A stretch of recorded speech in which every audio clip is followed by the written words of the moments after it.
नमस्कार दोस्तों। आइए आज हम लोग जो है भौतिक विज्ञान में, जैसा कि आप जान रहे हैं कि समतल दर्पण पढ़ रहे हैं हम लोग, प्रकाश का परावर्तन और परावर्तन में समतल दर्पण पढ़ा जा रहा है। पिछले दिनों हमने आप सबको ये दिखाया था कि समतल दर्पण के माध्यम से, ठीक है, कैसे प्रतिबिंब बनता है। तो समतल दर्पण के माध्यम से प्रतिबिंब हमने पिछले दिनों बनाया था। आप सभी लोगों ने देखा था कि कैसे समतल दर्पण के द्वारा प्रतिबिंब बना था, ठीक है। सपोज दैट, मान लिया जाए कि कोई जो है एक व्यक्ति है, ये AB, या ये जो है एक पोल है AB, और यह जो है सपोज दैट मान लेते हैं कि यह AB है, ठीक है। और इसके द्वारा आप जरा देखिए कि इसके द्वारा अगर ये यहाँ पर, ठीक है, यहाँ पर ये जाता है और इसकी किरण जो है यहाँ पर ये जाता है और यहाँ से परावर्तित होकर यहाँ आता है और फिर यहाँ से जाता है और यहाँ से परावर्तित होकर ये इधर जाता है। ध्यान समझिएगा जरा। मान लेते हैं कि ये P और Q, ठीक है। तो अब अगर ये जो है इधर बढ़ाया जाए, इसको इधर, और ये अभिलंबवत पड़ रहा हो, तो अभिलंबवत ये तो इधर ही आ जाएगा। तो इसको अगर हम इधर पीछे मुड़ाएं तो यह यहाँ पर प्रतिबिंब बनेगा। उसी तरह अगर यह अभिलंबवत आए तो यहाँ पर ये इसी रास्ते से जाएगा और इसी पर वापस चला आएगा। और इसको अगर हम देखें तो ये जो है पीछे बढ़ाएं इधर, तो यह जो है ऐसे देखिए, ये अभिलंब है। इधर जो कोण होगा थीटा, वही कोण होगा इधर, ठीक है। अब जरा देखेंगे कि जब इसको हम बढ़ाते हैं पीछे और ये इधर जाएगा, तो जो प्रतिबिंब बनता हुआ दिखाई देगा वह प्रतिबिंब बनेगा यहाँ पर,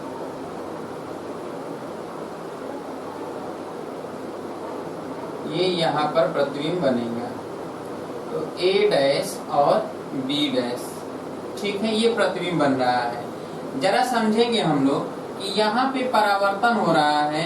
ये इधर कोण थीटा है तो इधर का कोण भी क्या है, थीटा है, ठीक है।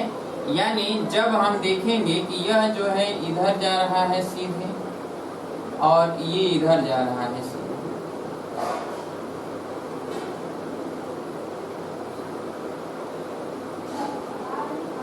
अब जरा देखा जाए कि यदि हम देखेंगे कि यहाँ से जो परावर्तित हो रहा है, ये जो किरणें हैं ये परावर्तित होकर इधर की तरफ जा रहा है, ठीक है।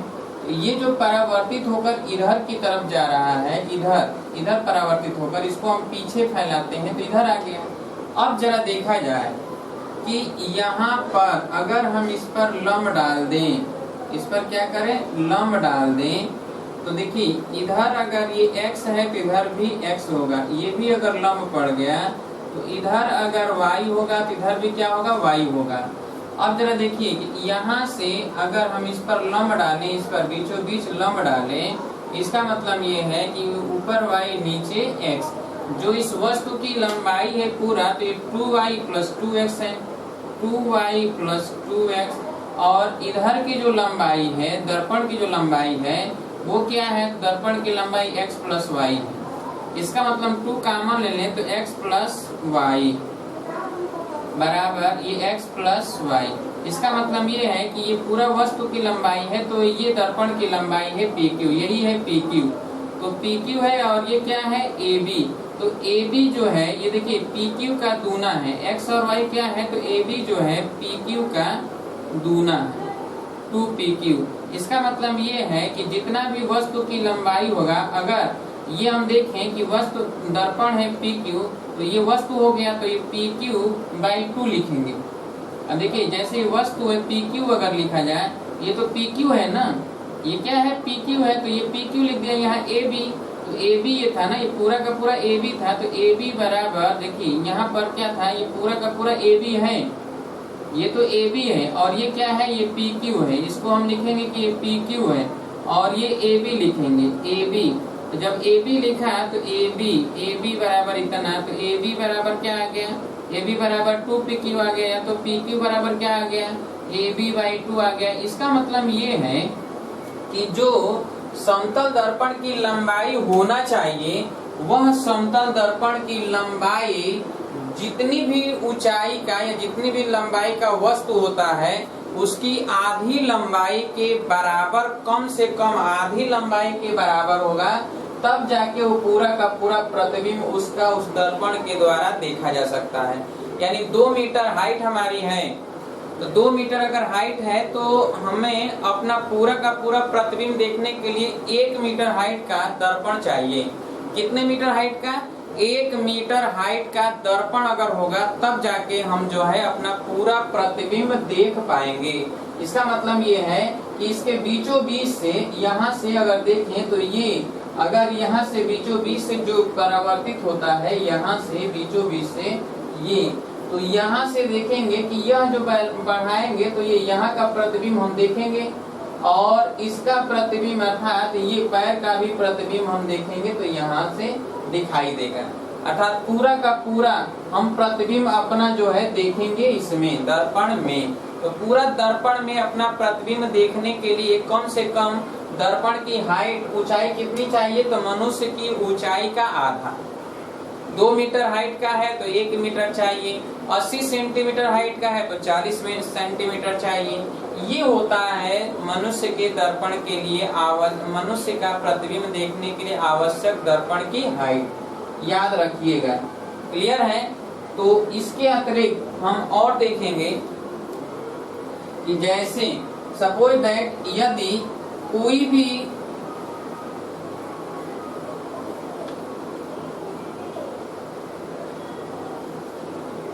भी अगर, जैसे ये समतल दर्पण है, समतल दर्पण के द्वारा अगर हमें प्रतिबिंब बनाना है, सपोज दैट मान लेते हैं पहले वो ए पर है, ए बिंदु पर है, तो ए बिंदु पर है तो इसका प्रतिबिंब बनता है यहाँ पर ए डैश पर। तो अगर इधर x है तो इधर भी क्या होगा, x होगा। अगर वो आ गया यहाँ पर B बिंदु पर तो इधर भी तो B बिंदु पर आएगा। इसका मतलब ये है कि यदि यह दूरी जो है r है तो ये भी दूरी क्या होगा, r होगा। ठीक है। अर्थात अब इनके बीच की दूरी देखा जाए तो पहले इनके बीच की दूरी क्या था, तो 2x था। प्रतिबिंब और वस्तु के बीच की दूरी क्या था, 2x। अब जब यहाँ पे आ गया तो अब यहाँ पे जब आ गया तो यह जो दूरी हो गया पूरा, ये दूरी हो गया क्या, x - 2r। तो कितना कम हो गया, 2r। r दूरी हम चले दर्पण की ओर तो r इधर से भी आ गए तो 2r दूरी की कमी हो गई। यानी हम जितना भी दर्पण के समीप जाएंगे, दर्पण के समीप अगर हम 2 मीटर जाएंगे तो प्रतिबिंब भी तो 2 मीटर दर्पण की ओर आएगी। इसका मतलब यह है कि हमारे और दर्पण के बीच का जो दूरी रह जाएगा वो 4 मीटर कम हो जाएगा। जितना भी था उसमें 4 मीटर की कमी हो जाएगा। फिर अगर 1 मीटर चलेंगे तो फिर 2 मीटर की कमी हो जाएगी। यानी जितना दूरी हम दर्पण की ओर चलेंगे उसका दूना दूरी से प्रतिबिंब की दूरी हमसे कम होती जाएगी। अर्थात जब कोई भी मनुष्य जो है दर्पण की ओर चलता है तो जब दर्पण की ओर चलेगा तो इसका मतलब ये है कि v वेलोसिटी से अगर चलता है, v मीटर पर सेकेंड के वेग से, तो इसका मतलब ये है कि वह जो है 2v मीटर पर सेकेंड के वेग से प्रतिबिंब की ओर पहुंचेगा। अर्थात अगर ये जो है r मीटर पर सेकेंड होता, क्या होता, तो r को हम v लिख देते, v मीटर पर सेकेंड, तो यहाँ पर भी तो v मीटर पर सेकेंड होता है, v मीटर पर सेकेंड।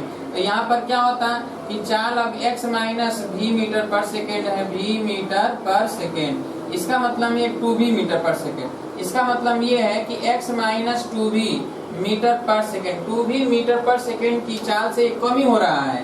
अर्थात जो बीच की दूरी है वह दूरी जो है, बीच का जो डिस्टेंस है दूरी, वह 2v मीटर पर सेकेंड की चाल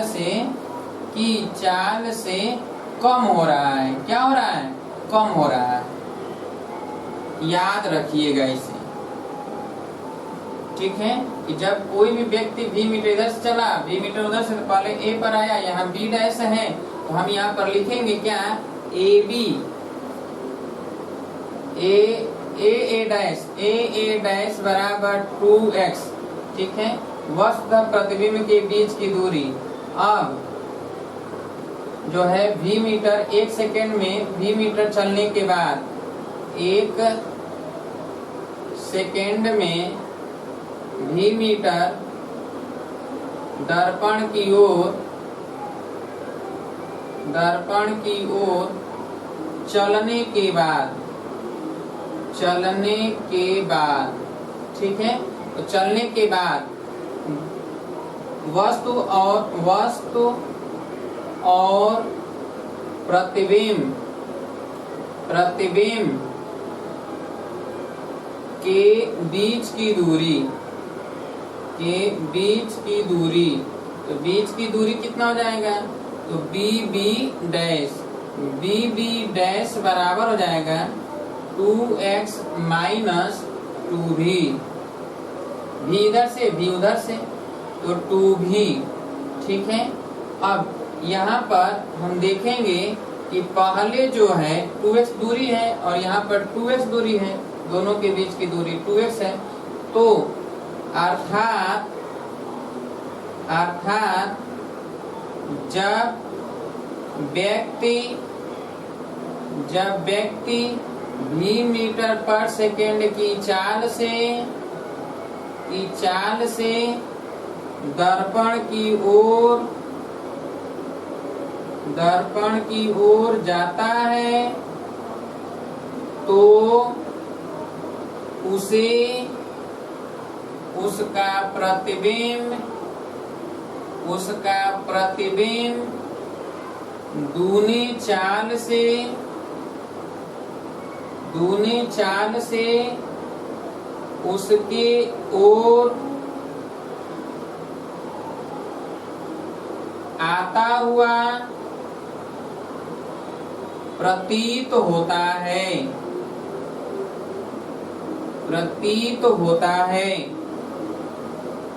ठीक है। क्या होता है? दूनी चाल से आता हुआ प्रतीत होता है। लिख लीजिए इसे, थोड़ा जल्दी से लिखिए।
हो गया। चलिए अब देखिए,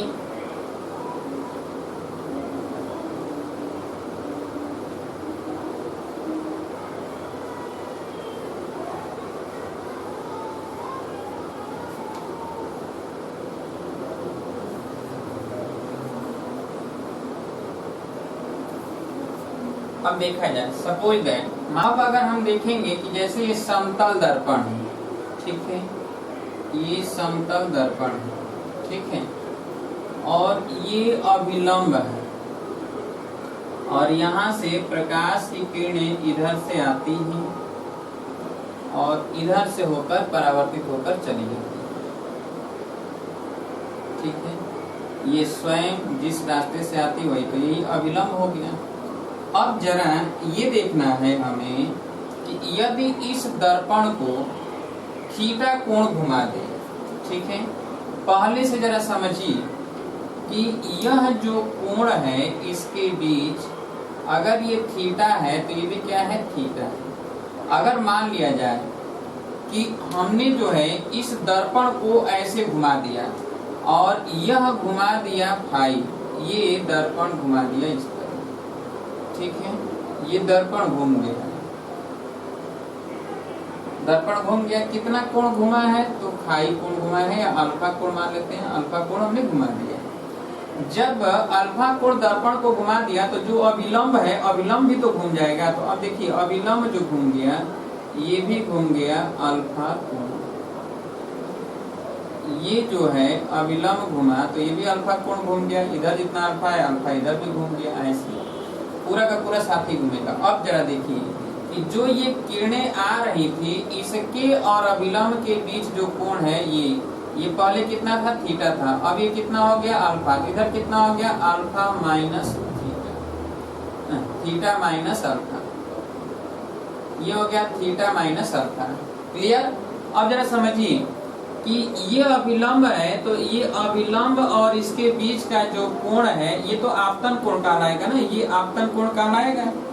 अब जब ये आपतन कोण कहलाएगा तो परावर्तन जो कोण होगा वो इसी से, जो ये यही आपतन कोण है, तो यहाँ से ये ऐसे होकर निकल जाएगा,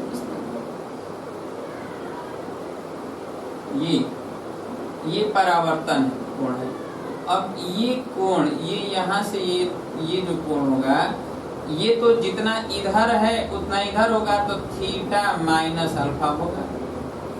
क्या होगा, थीटा माइनस अल्फा। अब जरा समझिए कि यहाँ पर जो ये दिख रहा है कि अब ये कोण कितना था, थीटा था, अब ये हो गया इतना। अब जरा समझिए कि हम देखेंगे कि यह कोण, ये कोण निकालना, ये कोण निकालना है, सिर्फ इतना कोण निकालना है। कैसे निकलेगा ये कोण, तो ये कोण निकालने के लिए क्या करें कि देखिए ये यहाँ से यहाँ तक पता है कितना है, अल्फा है, और ये पूरा कोण कितना है, तो पूरा कोण है थीटा माइनस अल्फा।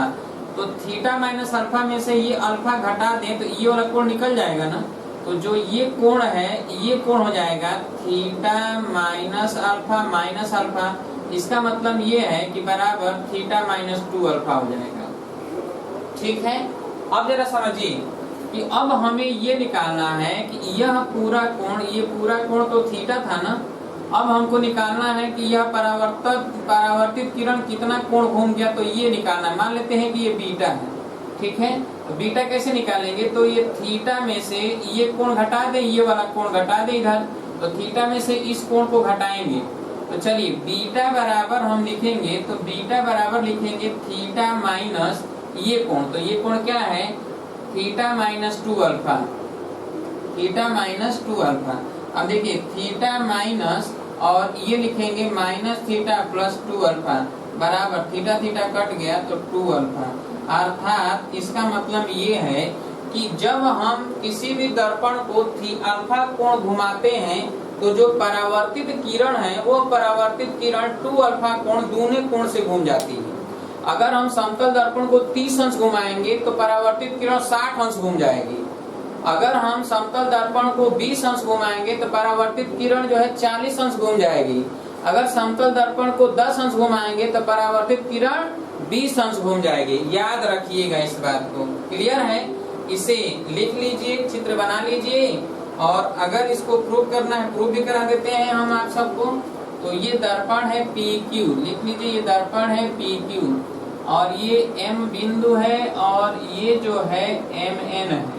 अब ये P डैश Q डैश हो गया और ये MN, तो ये MN डैश हो गया, और ये बाकी जो है ये तो यहाँ पर रख देते हैं A और यहाँ पर रख देते हैं B, ठीक है, A B, तो यहाँ पर लिख दें B डैश, ठीक है।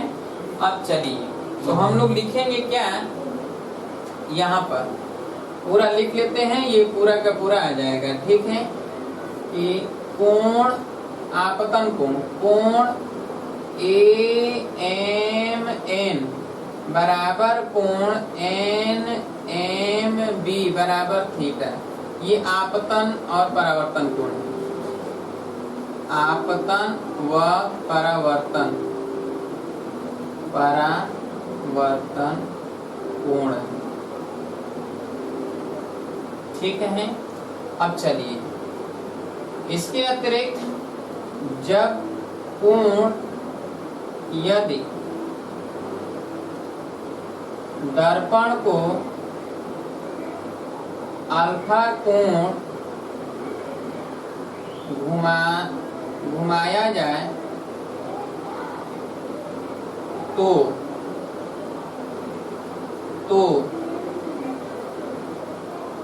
नई स्थिति दर्पण का P dash M Q dash है, ठीक है, तथा अभिलंब N डैश M है। इसलिए अब आपतन कोण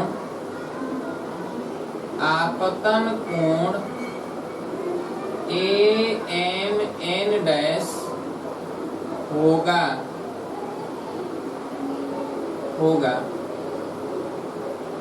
कोण N डैश MN बराबर अल्फा होगा, क्योंकि दर्पण अल्फा कोण घुमाया जाता है,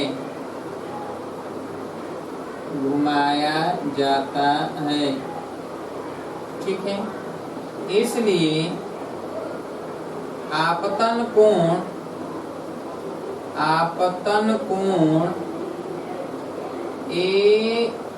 AMN डैश बराबर कोण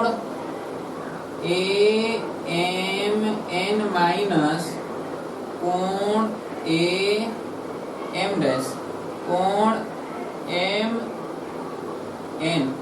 N डैश MN, अर्थात AMN तो थीटा है और ये है अल्फा, ठीक है, theta minus alpha.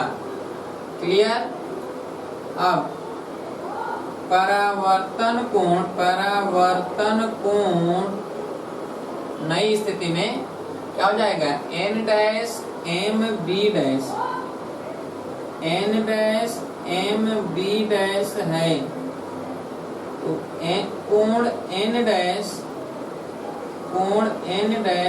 MB dash बराबर कोण AMN डैश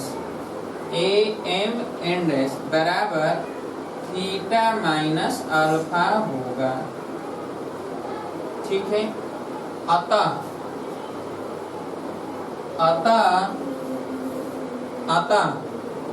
अब कोण NMB डैश बराबर कोण NMB डैश बराबर कोण, ये पूरा N dash MB dash minus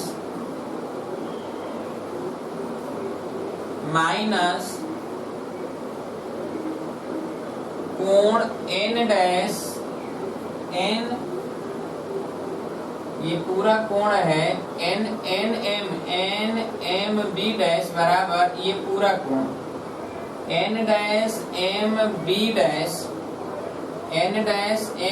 dash minus N dash MN कोण N डैश MN। अब चलिए, यहाँ पे ये पता है कि अल्फा थीटा माइनस अल्फा और N डैश MN भी कितना है, अल्फा है, ये हो गया थीटा माइनस 2 अल्फा, ठीक है। अतः अब कोण B डैश MB परावर्तित घुमा कोण B डैश MB बराबर लिखेंगे कोण NMB माइनस कोण B डैश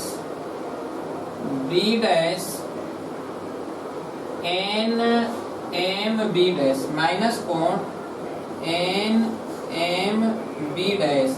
अब देखिए कोण एन एम बी तो थीटा है, और ये एन एम बी डैश क्या है, तो ये थीटा माइनस 2 अल्फा। इसका मतलब theta minus theta plus 2 alpha, theta theta cut गया तो 2 अल्फा हो गया, यानी कोण बी डैश एम बी। इसका मतलब ये है कि परावर्तित किरण, जो परावर्तित किरण अर्थात यहीं पर लिख देंगे, अर्थात परावर्तित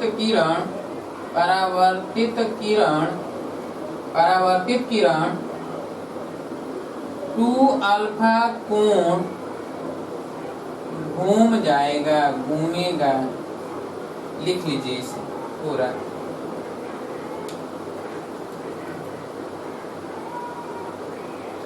जल्दी से लिखिए।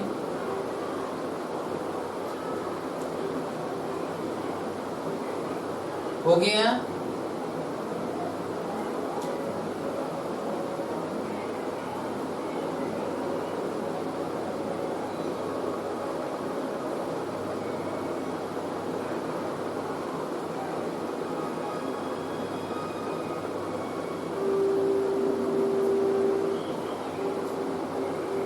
हो गया?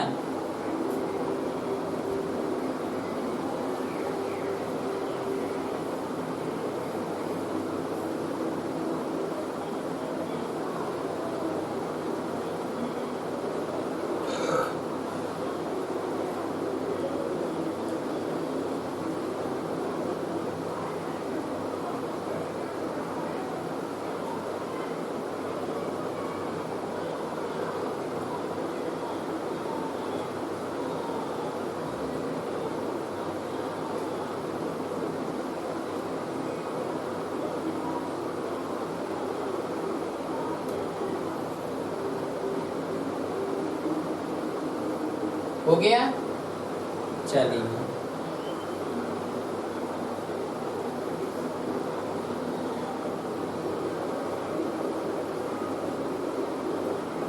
अब हम लोग देखेंगे, जैसे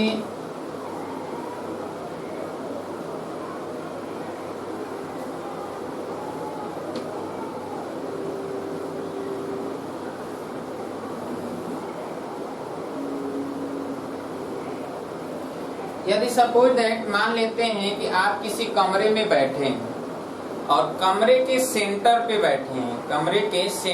बैठे हैं, केंद्रक पर बैठे हैं, केंद्र पर, और सामने वाले दीवार पर एक दर्पण लगा है जिसमें पीछे वाले दीवार का आप पूरा प्रतिबिंब देखते हैं, पूरा का पूरा प्रतिबिंब देखते हैं। तो जो सामने दर्पण लगा है दीवार पे, उस दर्पण की ऊंचाई कितना होगा, जिससे आप जो है पूरा का पूरा प्रतिबिंब पीछे वाले दीवार का देख सकते हो।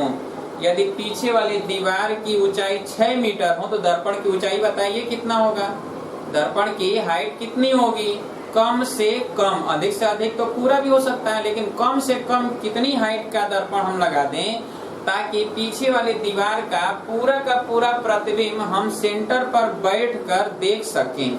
ठीक है, तो चलिए हम बनाते हैं चित्र, जरा ध्यान से समझिएगा। ठीक है, चलिए देखिए, मान लेते हैं कि यह एक समतल दर्पण है। ठीक है, और समतल दर्पण एक यहाँ पर समतल दर्पण है ये, और यहाँ पर व्यक्ति बैठा हुआ है, यहाँ व्यक्ति बैठा है। ठीक है, और इसके पीछे ये मध्य में बैठा है, और इसके पीछे जो है दीवार है, ये दीवार है। ठीक है, और इस दीवार का प्रतिबिंब इसके द्वारा PQ के द्वारा देखता है। तो अगर ये AB है दीवार, ये पूरा का पूरा हाइट यहाँ से देखना चाहता है इस दर्पण में, यही न्यूनतम अगर लंबाई है तो यहाँ से ऐसे जाएगा, ये परावर्तित हो जाएगा यहाँ पर, और परावर्तित होकर ऐसे जाएगा तो इसको दिखाई देगा, यहाँ पर व्यक्ति बैठा है, और इसको जो है हम पीछे बढ़ाएंगे इस तरह, और ये दर्पण है, तो इस पर जो अभिलंबवत खींचेंगे तो वो तो सीधा चला जाएगा, जो यहाँ पे कट करेगा, जहाँ कट करेगा इसी का नामकरण होगा क्या, बी डैश। क्या होगा, बी डैश। अब अगर उसी तरह यहाँ से जब यहाँ पर जाएगा तो यहाँ से परावर्तित होकर किरणें इधर आएगी और इसके आग पर आएगी, और यह जब पीछे बढ़ाएंगे तो ये ऐसे जाएगा, और ये दर्पण तो इतना ही हाइट है, और ये जो है अविलंबवत खींचेंगे तो यह जाकर यहाँ कट करेगी, और ये जो है ए डैश होगा, तो ये प्रतिबिंब बना क्या, ए डैश बी डैश। तो हमें पता है कि ए बी बराबर ए डैश बी डैश, ये पता है क्योंकि प्रतिबिंब है, और समतल दर्पण के द्वारा जो प्रतिबिंब बनता है वो तो हाइट में बराबर होता है, आप जानते ही हैं, जितना दूर सामने होगा उतना ही दूर पीछे होगा। अब चलिए यहाँ पर हम जो है इसी ए बी के रिस्पेक्ट में हमको इसकी लंबाई बताना है, पी क्यू को, ए बी का कितना ये है।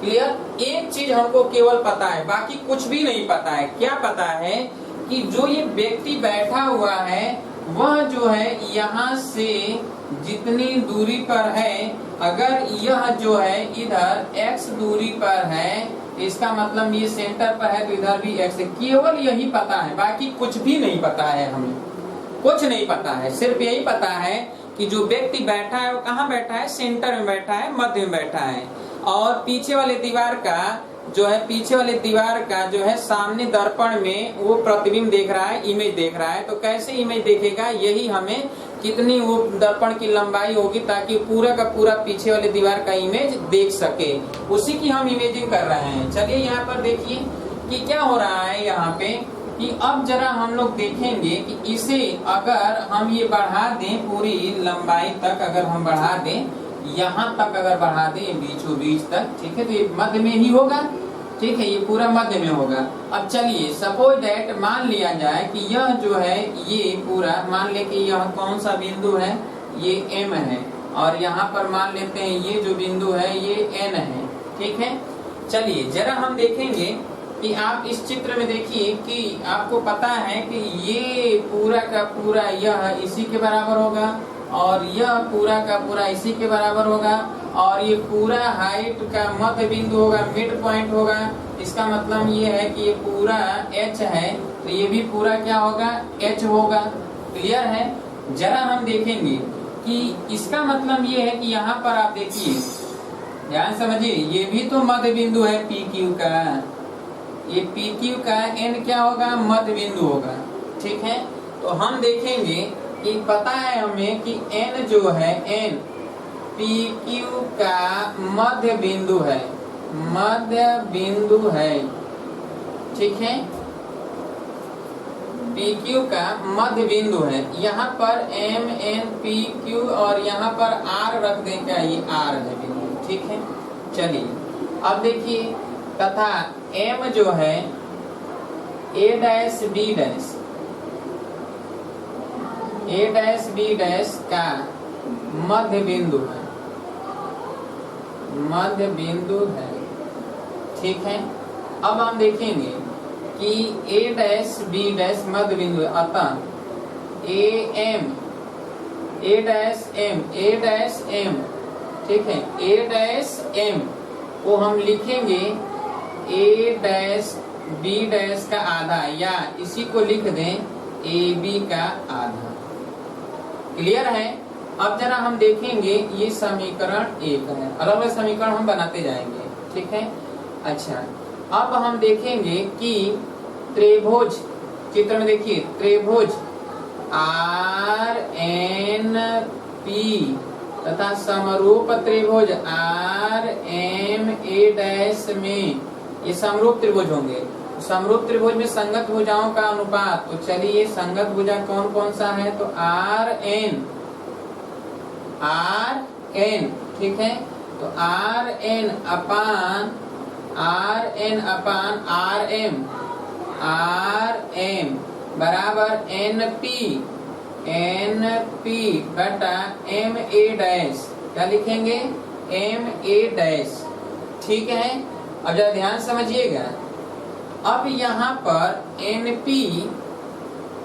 NP और MA डैश, तो RN अपान RM, तो जो ये RN है, RN देख रहे हैं ना, RN, तो जो ये RN की लंबाई है, RN और RM, ध्यान समझिए कि ये तो पता है ना कि x है, ये x है तो 2x है, तो ये आपको यहाँ से यहाँ तक की दूरी पता है कि ये भी 2x ही होगा, ठीक है।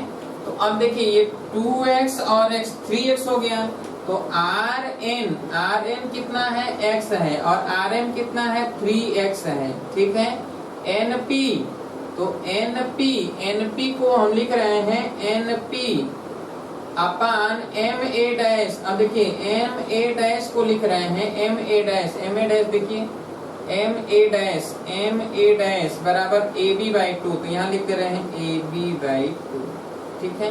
तो NP बराबर हो गया क्या, NP x कट गया, NP बराबर हो गया, ये इधर आ गया, तो ये हो गया कितना, AB/2, तो 6 हो जाएगा, AB/6। चलिए NP बराबर AB/6, इसलिए हमें पता है कि जो दर्पण है वो तो PQ है ना, तो PQ बराबर 2NP, तो 2 गुणे N इंटू P, तो 2 गुणे NP का मान रख दें, और NP आ गया कितना, AB/6, तो ये 2 तिहाई 6, इसका मतलब ये है कि AB/3, अर्थात जो PQ है वह AB/3 है, यानी जो दीवार है, दीवार की जितनी हाइट है उसका तिहाई, उसका कितना, तिहाई लंबाई का होगा, तो हम पूरा का पूरा पीछे के दर्पण का प्रतिबिंब देख सकते हैं। तिहाई भाग होना चाहिए, यानी 3 हिस्सा में 1 हिस्सा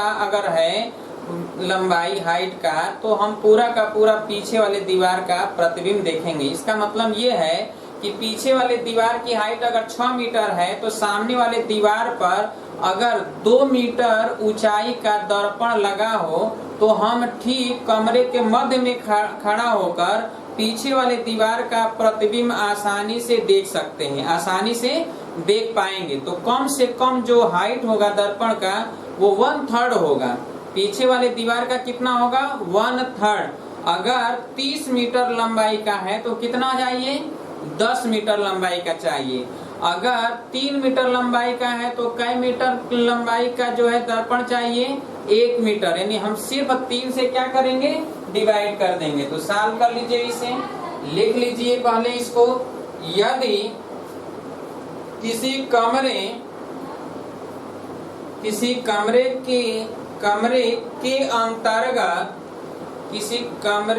के अंतर्गत उसके सेंटर पे केंद्र पर बैठा हुआ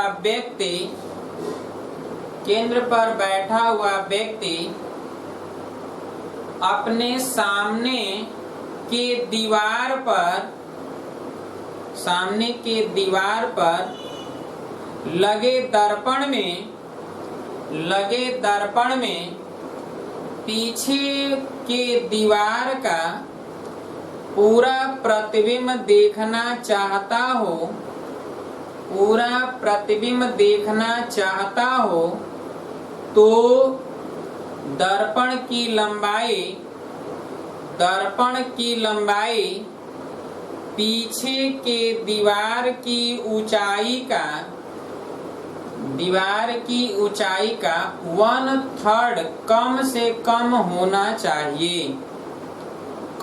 कम होना चाहिए। लिख लीजिए इसे, चित्र बनाकर सॉल्व कर लीजिए, जल्दी से सॉल्व करिए।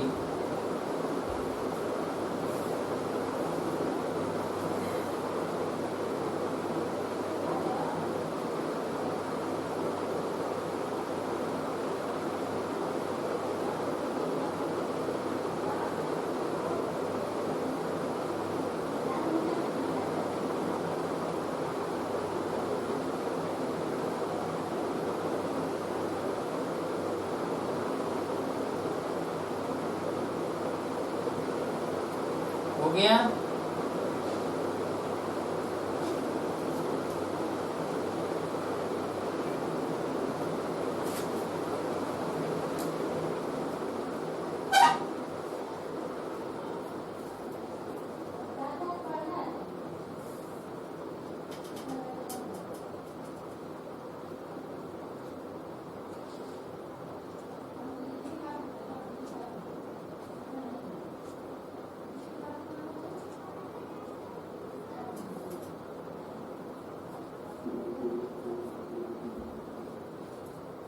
हो गया।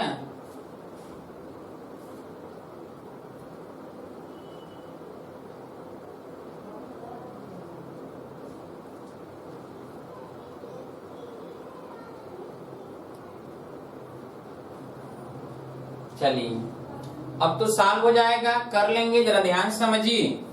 जैसे ये मध्य में है तो x इधर है, x इधर है। अगर मध्य में 9 होता, ठीक है, बल्कि इसकी 1/4 भाग पर होता है, इसका मतलब ये जो है x/4 होता। यानी अगर इधर x होता और इधर कितना होता कि इधर जो है 3x हो जाता, या मान लेते हैं कि 2x होता, थर्ड पे होता। तो जब इधर 2x होता इधर x, तो इसका मतलब यहां से लेकर यहां तक 3x, तो इसको करेंगे 3x, ठीक है। तो जब ये 3x हो गया और ये x, तो पूरा कितना हो जाएगा, यहां से यहां तक 4x हो जाएगा ना। इसका मतलब जो यहां से यहां तक 4x होगा तो ये 1/4 हो जाएगा, यानी 1/4 AB का 1/4। कब? जब 1/3 में बैठेंगे तब, दीवार से 1/3 पर बैठेंगे, अर्थात जब कमरे की लंबाई, मान लीजिए कि कमरे की लंबाई 15 मीटर है, तो एक दीवार से 5 मीटर की दूरी पर अगर हम बैठे हैं और सामने के दीवार पर जो है दर्पण कम से कम कितनी हाइट का होना चाहिए ताकि पीछे वाले दीवार का पूरा प्रतिबिंब हम देख सकें, तो इसका मतलब है कि 1/4 चाहिए। कितना चाहिए? 1/4। तो अगर कमरे की ऊंचाई जो है 20 मीटर है तो उसकी ऊंचाई कितना चाहिए?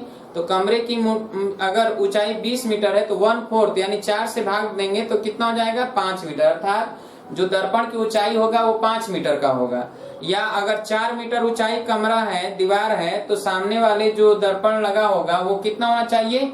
1 मीटर होना चाहिए। 1 मीटर ऊंचाई का अगर दर्पण लगा देंगे तो हम उससे 5 मीटर की दूरी पर खड़ा होकर आराम से पूरा का पूरा प्रतिबिंब देख सकते हैं। अगर ये और कम होता, जैसे अगर इधर थर्ड हो जाता 3x और इधर होता है x, तो इसका मतलब ये पूरा का पूरा 3x और x 4x हो जाता। 4x ये और x ये, तो पूरा यहाँ से यहाँ तक 5x। इसका मतलब यहाँ 5वां हिस्सा हो जाता। कितना होता? 5वां। तो जितना भी रहेगा उसमें हम क्या करेंगे, जितना हिस्सा का होगा उसमें x 1 जोड़कर और डिवाइड कर देते हैं। क्लियर है? तो इसी तरह के प्रश्न पूछे अगर जाएंगे तो उम्मीद है कि इस तरह आप सॉल्व कर लेंगे, कर ले जाएंगे। आता है, इम्पोर्टेंट है, ठीक है। चलिए कुछ और चीजें हैं जो समतल दर्पण से संबंधित हैं, उसको भी हम देख लेते हैं।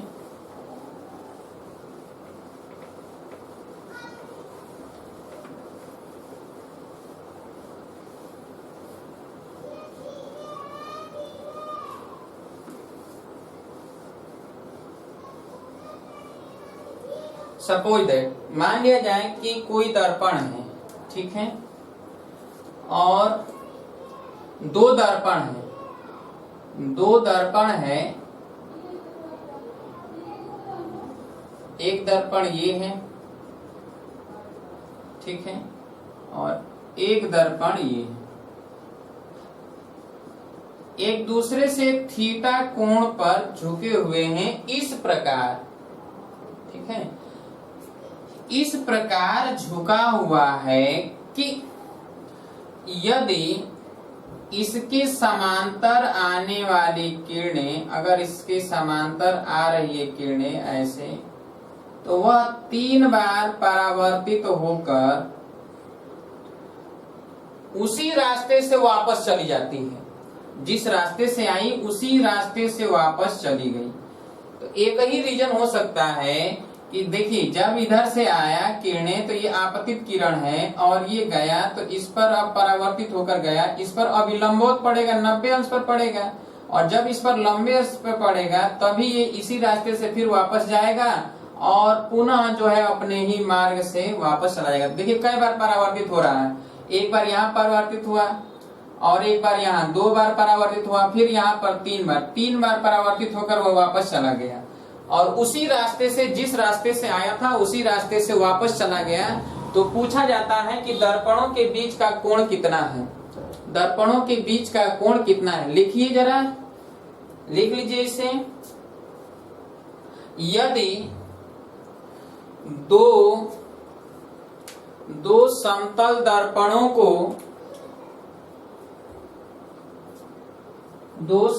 दर्पणों को थीटा कोण पर इस प्रकार झुकाया गया है कि किसी एक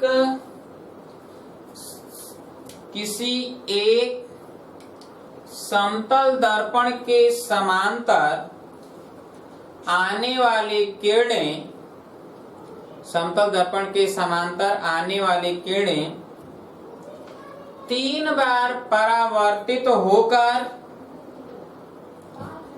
3 बार परावर्तित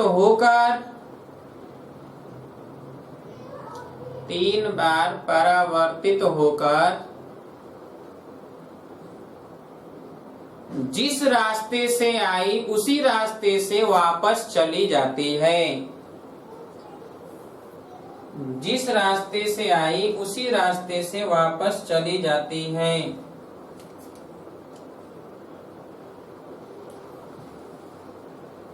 तो थीटा का मान ज्ञात कीजिए। तो चलिए देखते हैं यहाँ पर। अब समझिए यहाँ पे इसका मतलब ये है कि यह जो है 90 अंश पर अभिलंबवत पड़ा। तो जब ये लंबवत पड़ा तो इधर 90 अंश है, इसका मतलब ये कंफर्म है कि ये भी 90 अंश ही होगा।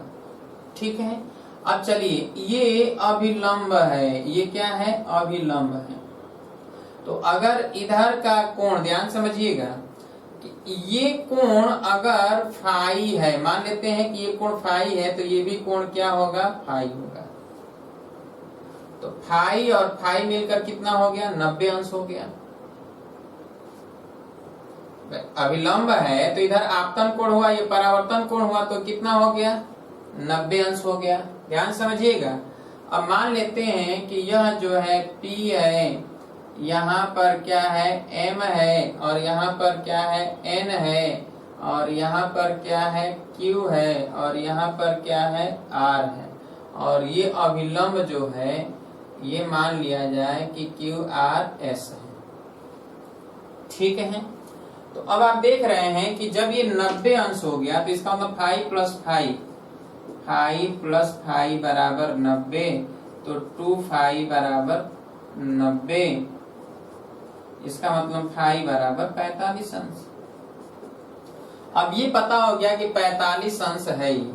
जब इधर 45 अंश है, इसका मतलब है कि ये कोण निकालने, ये कोण, तो ये टोटल इधर का, ये पूरा यहाँ से लेकर यहाँ तक, ये तो 90 अंश होगा ना, क्योंकि ये अभिलंब है।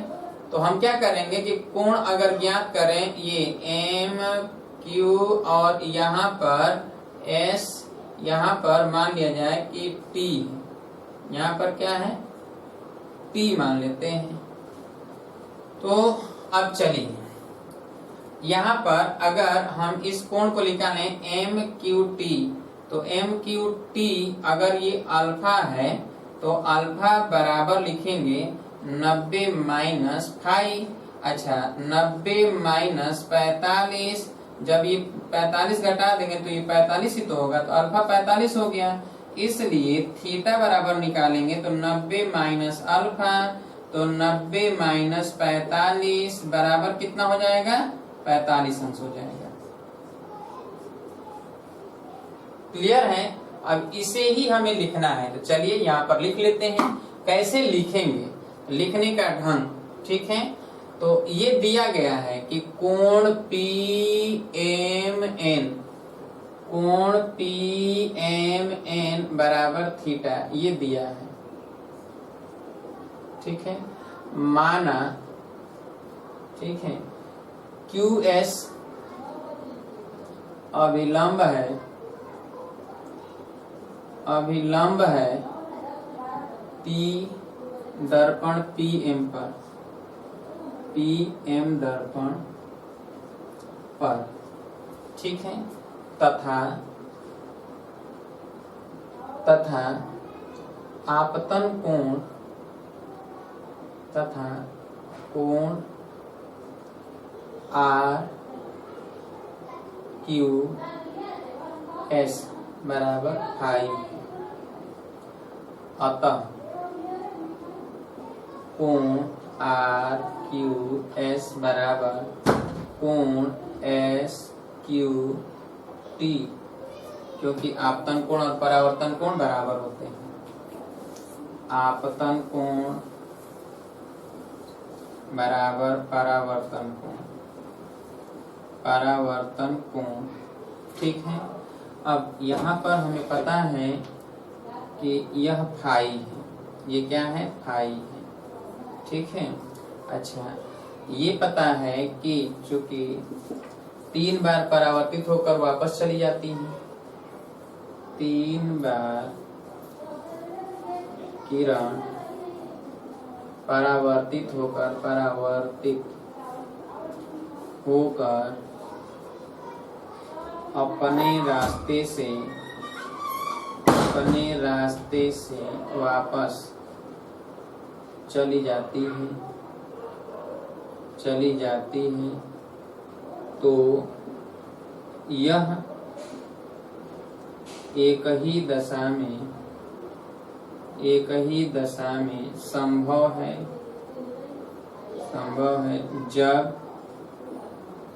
जब वह दूसरे दर्पण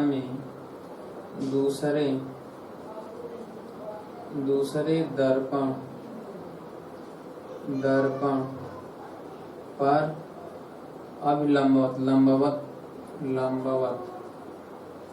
लंबवत प्रकाश के किरण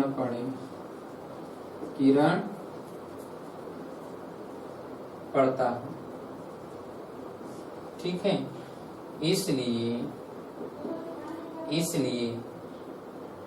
कोण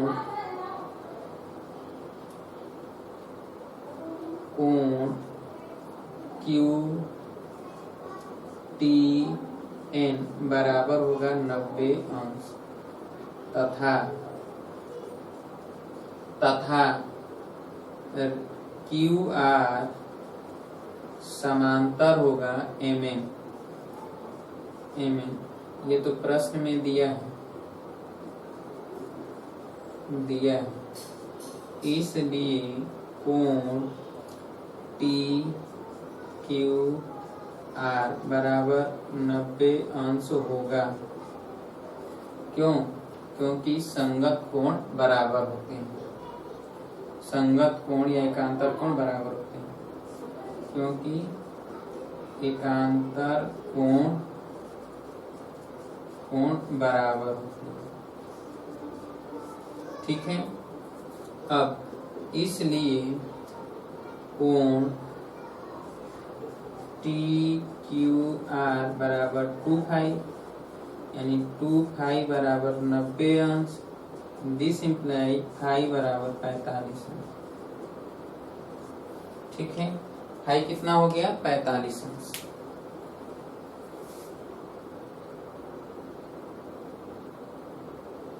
यानी ये नहीं दिख रहा है,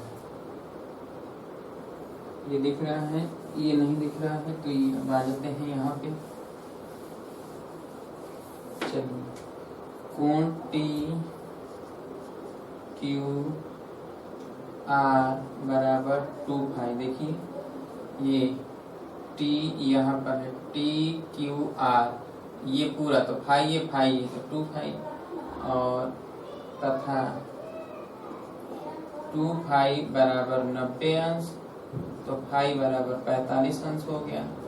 अब देखिए फाई 45 अंश हो गया, इसलिए अब कोण एम क्यू एस बराबर 90 अंश होगा, क्योंकि अभिलंब है, क्या क्यू एस। अतः कोण, इसलिए कोण एम क्यू टी बराबर 90 अंश माइनस फाई, तो 90 अंश माइनस फाई, तो 90 माइनस 45 बराबर 45। कोण एम क्यू टी, जो ये अल्फा है, 45 अंश हो गया। ठीक है, अतः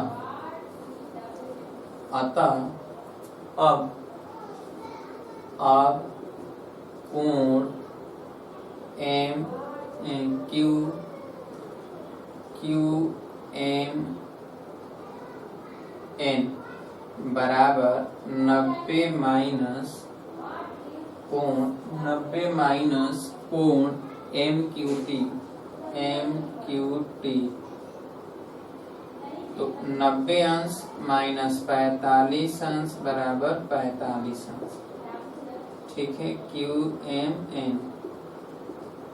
इसका मतलब है कि दोनों, यहाँ लिख देंगे, अर्थात दोनों दर्पण के बीच 45 अंश का कोण होगा। साफ कर लीजिए इसे।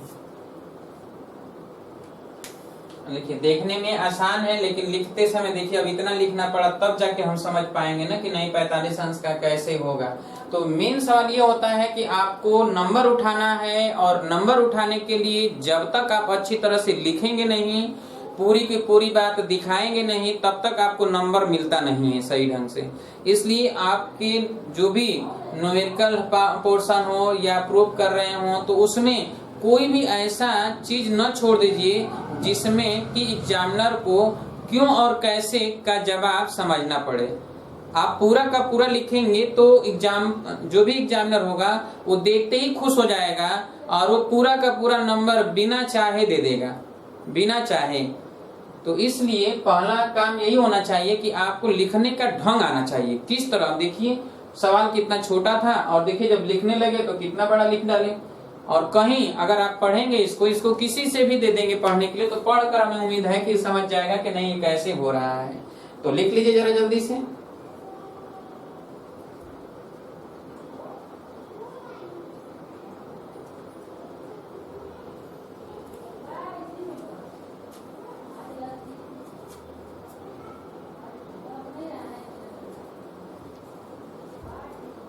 हो गया,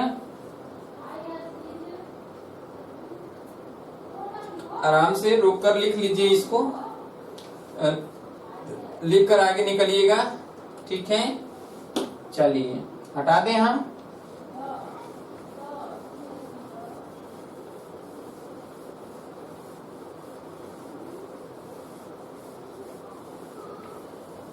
अब चलिए, जब कभी भी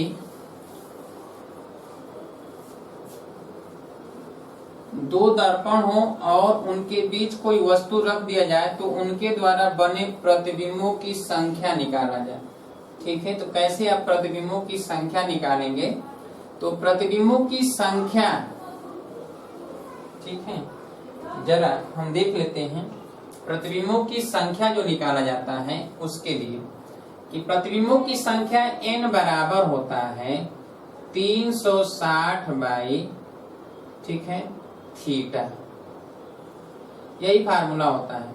लेकिन यह तब इस्तेमाल होगा जब यह n विषम संख्या आता हो, यानी 360 में थीटा से भाग देने पर n एक विषम संख्या हो, n एक विषम संख्या। लेकिन यदि 360 में थीटा से भाग देने पर सम संख्या आता हो, यानी 360 में थीटा से भाग देने पर एक सम संख्या आता हो, सम संख्या हो, तो इस कंडीशन में n बराबर हो जाएगा 360 बटा थीटा माइनस 1। एक लुप्त हो जाता है क्योंकि एक के ऊपर एक चढ़ जाता है। ठीक है, चलिए जरा हम देखेंगे यहाँ पर। सपोज दैट, मान लिया जाए कि अगर, ठीक है, यहाँ पर देखिए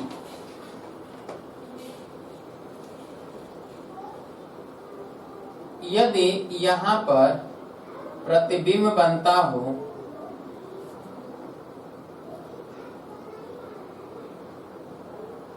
जैसे हम बनाते हैं, एक ये दर्पण है, ध्यान समझिएगा, और एक ये दर्पण, दोनों एक दूसरे के साथ 90 डिग्री पर हैं।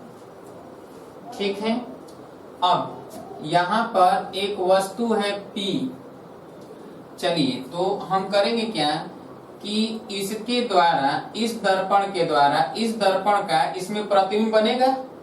इधर कोई भी वस्तु होगा तो इसमें प्रतिबिंब बनेगा, तो इस दर्पण का भी तो प्रतिबिंब इधर बनेगा। तो इस दर्पण का प्रतिबिंब जो बन रहा है वह इधर बन रहा है। ठीक है, इधर ये देखिए, इधर ये इस दर्पण का ये प्रतिबिंब बन रहा है इधर, और जो ये है इसका प्रतिबिंब इस दर्पण द्वारा जो बन रहा है वो नीचे की तरफ बन रहा है, नीचे की तरफ बन रहा है इधर। तो चलिए इसका भी प्रतिबिंब बन गया। ठीक है, अब देखिए कि अब यहाँ पर जब वस्तु रखा गया है तो यह दूरी अगर सपोज दैट मान लीजिए कि यहाँ से x है तो ये P है, तो नीचे इसका x दूरी पर प्रतिबिंब बनेगा, यानी यहाँ बनेगा P डैश पर। यहाँ प्रतिबिंब बना, एक प्रतिबिंब बन चुका है। चलिए अगर ये यहाँ से यहाँ तक अगर ये y है तो इसका मतलब इस दर्पण द्वारा ये y दूरी पर पीछे प्रतिबिंब बनेगा, अर्थात यहाँ बनेगा, यहाँ पर बनेगा ये y, यानी यहाँ पर बनेगा P डबल डैश। दो प्रतिबिंब बना, एक यहाँ बना, एक यहाँ बना। अब जरा देखिए कि अब जो ये प्रतिबिंब बन रहा है इस दर्पण के लिए ये प्रतिबिंब जो है वस्तु का कार्य करेगा ना, क्योंकि ये भी तो दर्पण है, इसके सामने ये है। अब इसका प्रतिबिंब इधर बनेगा, पीछे बनेगा। इसका मतलब ये है कि इसके द्वारा जो बनेगा प्रतिबिंब इधर, तो अब देखिए ये इधर, तो इधर x है, y है, तो इधर y प्रतिबिंब बनेगा, इधर y प्रतिबिंब बना, यहाँ पर बनेगा। ठीक है, तो ये जो है P ट्रिपल बना।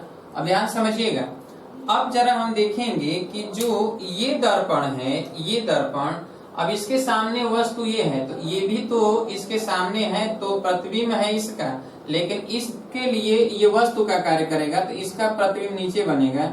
देखिए ये x है, तो नीचे x दूरी पर यही बनेगा, यानी ये P4 भी यही बनेगा। अर्थात दोनों एक दूसरे के ऊपर बनेंगे तो एक लुप्त हो जाएगा, बनेगा 4 लेकिन एक लुप्त हो जाएगा, क्योंकि उसी पर बनेगा। दोनों एक ही, एक के ऊपर एक बनेगा तो एक ही दिखेगा ना, एक तो छिप जाएगा। इसका मतलब ये है कि कुल कितने प्रतिबिंब बने, तो 1 2 3। तो इसी को निकालने के लिए अगर हमें निकालना हो तो हम क्या लिखेंगे कि n बराबर 360/90 -1। क्यों? 90 चौके 4 -1 तो 3। एक क्यों घटा रहे हैं? क्योंकि एक के ऊपर एक बनेगा। जब भी सम संख्या में प्रतिबिंब बनेंगे तो एक जो है कोई ना कोई एक जो है एक के ऊपर एक बन जाएगा, बनेगा उतना ही, लेकिन एक के ऊपर एक बनेगा तो दिखेगा हमको केवल एक ही, वो 2 नहीं दिखेगा, बल्कि क्या दिखेगा? एक दिखेगा। इसीलिए एक घटा दिया जाता है। क्लियर है? तो इस चित्र को बना लीजिए कि कैसे प्रतिबिंब बन रहा है।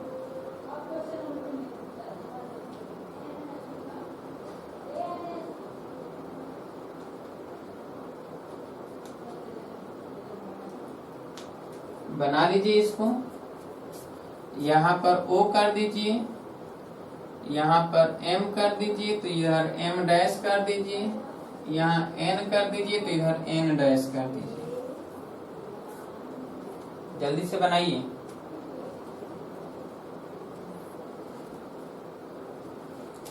अब तो उम्मीद है कि समझ में आ गया होगा। आया समझ में सभी लोगों को?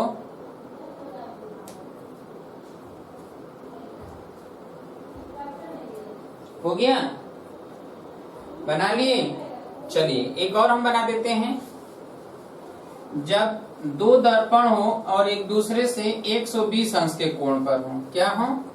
120 अंश के कोण पर हो। चलिए अगर एक दर्पण ये है और एक दर्पण ये है, एक दर्पण ये है, ये O है, ये P है, ये Q है, तो इसके कारण देखिए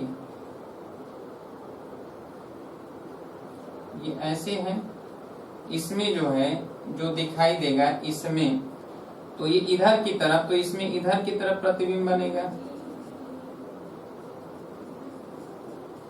इस दर्पण में इसका प्रतिबिंब इधर की तरफ दिखाई देगा, ठीक है। और इसमें जब हम इसका प्रतिबिंब देखेंगे, ध्यान समझिए, ये जो दिखाई देगा, ये दर्पण दिखाई देगा, इसमें इस दर्पण द्वारा इसका, ठीक है।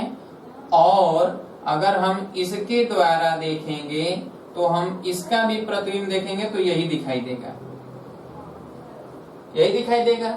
अब चलिए मान लेते हैं कि यहाँ पर P कोई वस्तु है और इसका प्रतिबिंब देखेंगे तो इसका प्रतिबिंब देखिए, ये ऐसे लंबवत पड़ेगा तो ये नीचे जाएगा, और अगर ये x दूरी पर है तो x दूरी पर नीचे बनेगा, यहाँ पर बना P डैश। अब चलिए इस पर अभी लंबवत पड़ेगा, ये लंबवत, ये 90 अंश का है, ठीक है। तो चलिए ये 90 अंश है और ये 90 अंश है, ठीक है। अब ये अगर y दूरी है तो इधर y दूरी इधर बनेगा, y दूरी पर इधर बना क्या, P डबल डैश। अब जरा देखिए इससे जो है यह यहाँ पर बना, ठीक है। तो इसका जब हम प्रतिबिंब बनाएंगे तो पीछे बनेगा, तो ये कहीं इतनी ही दूरी पर इधर बनेगा, जितना इधर दूरी होगा उतना ही दूरी इधर बनेगा, तो इधर बनेगा P ट्रिपल डैश, ठीक है। अब देखेंगे कि यह दोनों ही, अब देखिए यह यहाँ पर बना, इसका इसके द्वारा यहाँ बना और इसका इसके द्वारा यहाँ बना, 3 प्रतिबिंब बना, 1 2 3, ठीक है। अब चाहे हम ये कहें कि इसके द्वारा यहाँ प्रतिबिंब बना, अब हम अगर 360 में 120 से भाग दें, 120 दिया क्या 360, तो 3 प्रतिबिंब बनेगा। कितना प्रतिबिंब बनेगा, 3 प्रतिबिंब बनता हुआ दिखाई देगा। अब ध्यान समझिएगा, जैसे मान लेते हैं कि इधर y है तो ये भी y होगा, ठीक है। तो ये जरूरी थोड़े ही है कि जो इधर x है, इधर x है, तो इधर इससे देखिए ये 120 अंश के कोण पर है, इधर तो ये 120 अंश के कोण पर है, तो ये भी तो 120 अंश के कोण पर होगा, तो ये भी 120 अंश के कोण पर होगा। अब देखिए 120 अंश के कोण पर ये है, 120 अंश के कोण पर ये है। अगर इसके द्वारा प्रतिबिंब बन रहा है इधर, ठीक है, इधर बन रहा है, तो ये और इसके द्वारा बना इधर, तो जो इसका प्रतिबिंब इधर बनेगा तो यहाँ पर जो वस्तु है इसका यहाँ दिखेगा, यहाँ दिखेगा, क्योंकि ये दर्पण का कार्य कर रहा है तो ये वस्तु का कार्य कर रहा है। लेकिन ये उल्टा दिखाई दे रहा है, तो इसमें जब यहाँ बनेगा,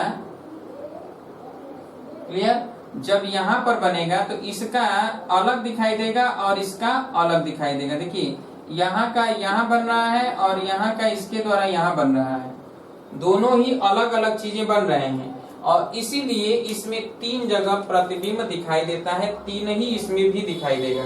इसमें 4 प्रतिबिंब नहीं दिखाई देंगे, 4 प्रतिबिंब नहीं दिखाई देगा, केवल कितना दिखाई देगा, तो 3 प्रतिबिंब दिखाई देगा। याद रखिएगा 3 ही प्रतिबिंब इसमें केवल बनेंगे, 4 प्रतिबिंब नहीं बनेंगे। कितने प्रतिबिंब बनेंगे, 3 प्रतिबिंब बनेंगे, 4 प्रतिबिंब नहीं बल्कि 3 प्रतिबिंब बनेगा। और उसमें कितने बन रहे थे, 4 बन रहे थे, और एक के ऊपर एक बन जा रहा था, इसीलिए एक क्या कर रहे थे, घटा रहे थे। तो ये बनने का तरीका होता है, क्लियर है। इसीलिए अब अगर जितना भी हम अगर इसमें कम करते जाएंगे ये बहुत कठिन होता चला जाएगा, ठीक है। हालांकि बन तो जाएगा, बना तो लेंगे, लेकिन कठिन होता चला जाता है। इसीलिए इसमें याद रखेंगे कि जब 2 दर्पण को थीटा कोण पे रख दिया जाए तो उनके बीच रखे वस्तु के प्रतिबिंबों की संख्या n बराबर होता है क्या, 360 बटा थीटा। इसमें यदि 360 में थीटा से भाग देने पर विषम आता है तो उतना ही रहेगा, और अगर सम आएगा संख्या तो 1 घटा देते हैं, क्लियर है। तो लिख लीजिए इसे लिख लीजिए, समतल दर्पण द्वारा 2 समतल दर्पणों के बीच थीटा कोण हो तो उनके बीच रखे हुए वस्तु का बने प्रतिबिंबों की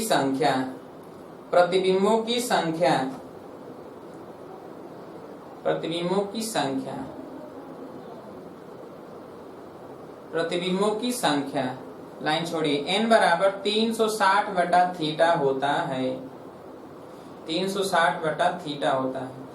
यदि यह विषम संख्या हो तो प्रतिबिंबों की संख्या n बराबर 360 बटा थीटा ही रहेगा, n बराबर 360 बटा थीटा ही रहेगा। दूसरा लिखिए, और यदि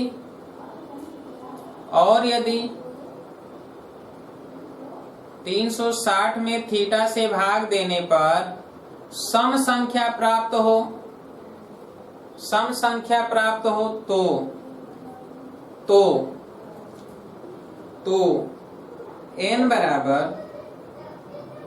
प्रतिबिंबों की संख्या n बराबर 360 बाई थीटा माइनस 1 होता है। क्लियर हो गया। अब अगले दिन मिलेंगे तो ये तो हमने पढ़ा समतल दर्पण, अब अगले दिन मिलेंगे तो पढ़ेंगे गोलीय दर्पण। ठीक है, गोलीय दर्पण में परावर्तन और परावर्तन के क्या क्या रूल हैं उसमें, और कैसे प्रतिबिंब बनाएंगे और क्या क्या फार्मूला होगा, किस तरह के न्यूमेरिकलों को सॉल्व करेंगे, तो इन तमाम बातों पे चर्चा हम करेंगे गोलीय दर्पण में अगले दिन। ठीक है, तो अगले दिन मुलाकात होगी। आप अपने सभी दोस्तों यारों से बता दीजिए कि जितना जल्दी से जल्दी हो सके क्लास ज्वाइनिंग कर लें, ताकि समय से उनका क्लास अच्छी तरह से कंप्लीट हो सके। ठीक है, तो अगले दिन मुलाकात होगी, तब तक के लिए नमस्कार दोस्तों।